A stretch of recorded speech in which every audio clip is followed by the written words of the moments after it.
warahmatullahi wabarakatuh. Baik, kali ini kita akan membahas praktikum tentang esterifikasi. Adapun tujuan dari praktikum esterifikasi ini, yang pertama adalah untuk mengetahui bagaimana sifat-sifat senyawa ester. Dan yang kedua, untuk mengetahui bagaimana proses pembuatan senyawa ester.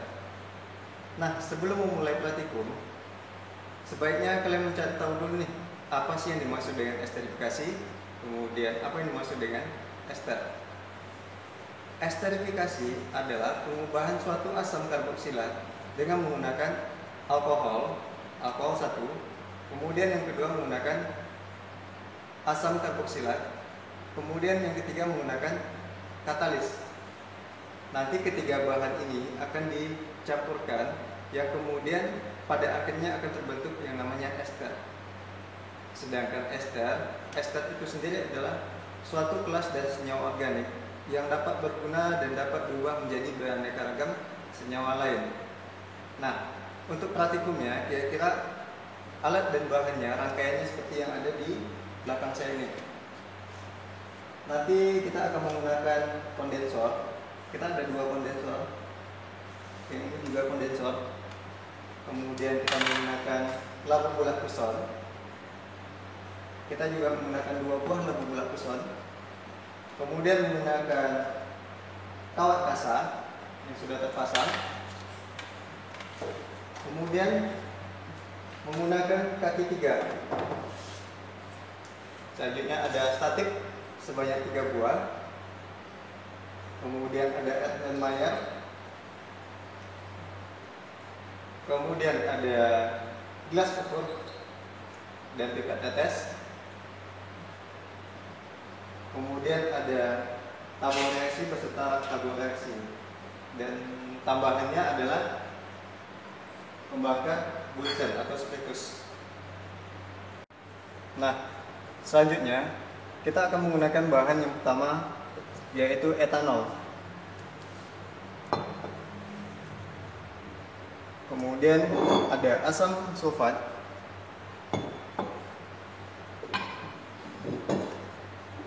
Dan ada asam asetat. Untuk langkah kerjanya seperti ini.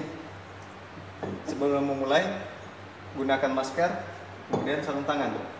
Karena bahan yang akan kita gunakan adalah asam sulfat. Asam sulfat ketika mengenai tangan itu akan menyebabkan seperti luka bakar. Kita kembali lagi. Untuk langkah kerjanya, ambil sebanyak 18 ml etanol. Kemudian ambil sebanyak 14 ml asam asetat. Kemudian 2 ml asam sulfat. Nah, ketiga bahan ini dimasukkan ke dalam labu bulat puson. Yang pertama, yang ini. Dimasukkan ke sini dengan cara membuka si labu bulat.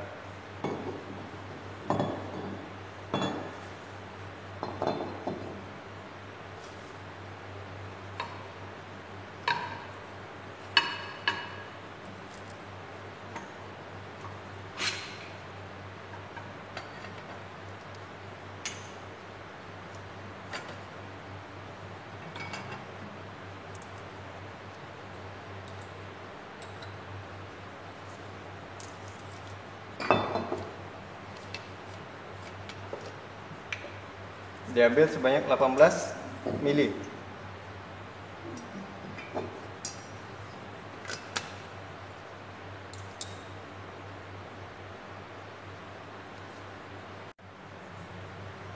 Nah, setelah semua bahan tercampur ke dalam labu bulat puson, langkah berikutnya adalah mereflux si labu bulat puson di atas kondensor yang tegak.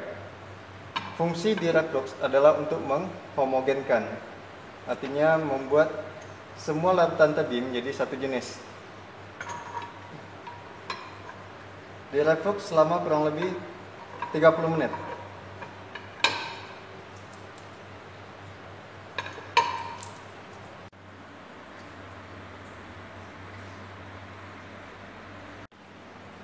Nah, ketika sudah dipanaskan atau direflux selama kurang lebih 30 menit, ini bahan yang ini kita panaskan tadi ya selama kurang lebih 30 menit.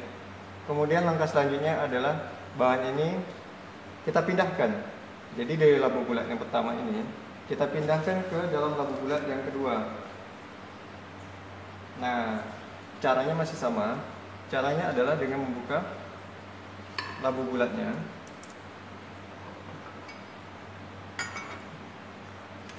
Kemudian memindahkan ke dalam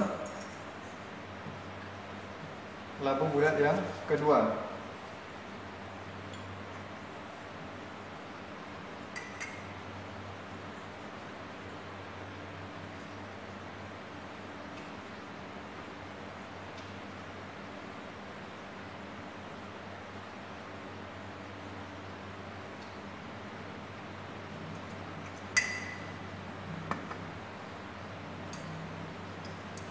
Setelah dipindahkan ke dalam labu bulat yang kedua, labu bulat ditutup dengan menggunakan termometer dan dipasang kembali.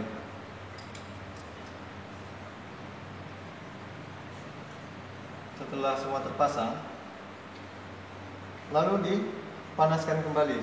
Sebelum dipanaskan, akan saya jelaskan dulu nih, apa sih fungsi dari termometer yang ada pada labu bulat yang kedua. Labu bulat yang kedua ini memiliki termometer, yang mana fungsi dari termometer ini adalah untuk mengukur pada suhu berapa si esternya akan terbentuk.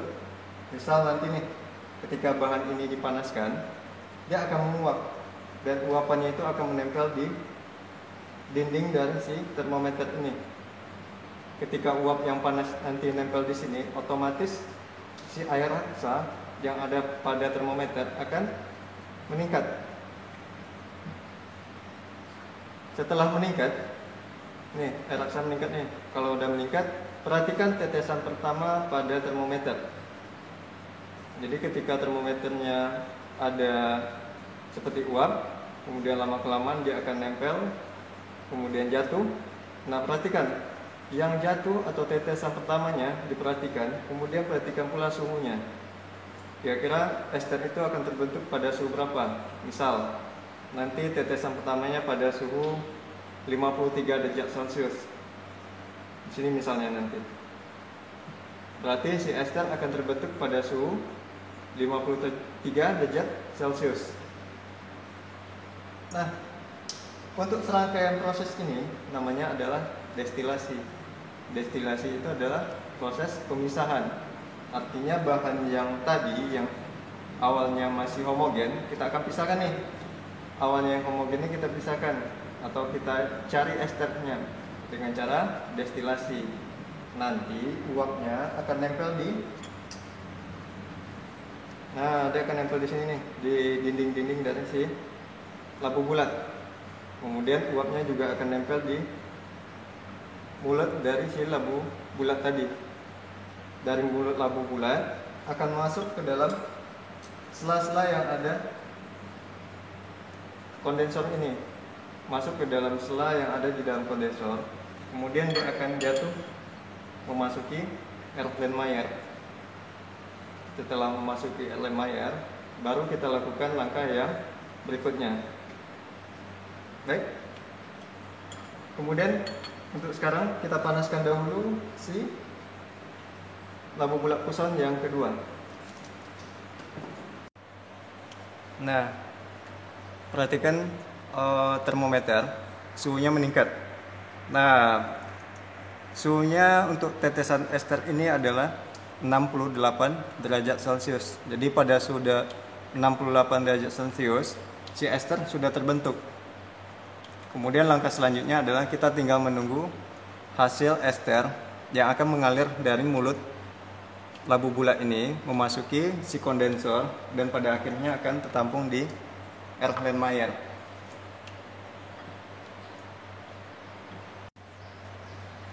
Setelah si ester terkumpul di dalam Erlenmeyer, nah ini ester nih. Langkah yang terakhir adalah dengan memindahkan si ester ke dalam tabung reaksi yang sudah berisi air. Air yang kita gunakan sebanyak 10 ml. Kemudian kita pindahkan si ester sebanyak 2 ml.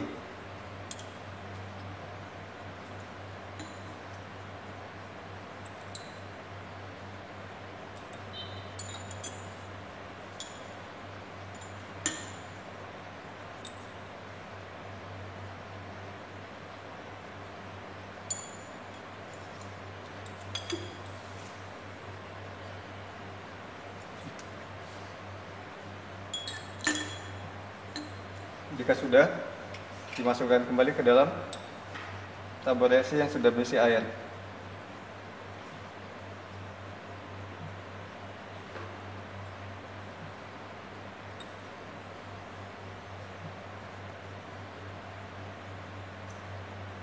Diamkan beberapa saat. Apabila sudah terbentuk dua lapisan, maka si ester sudah terbentuk. Jadi dari hasil yang kita dapat ditarik kesimpulan bahwa tujuan praktikum kita yang pertama tadi sudah terjawab.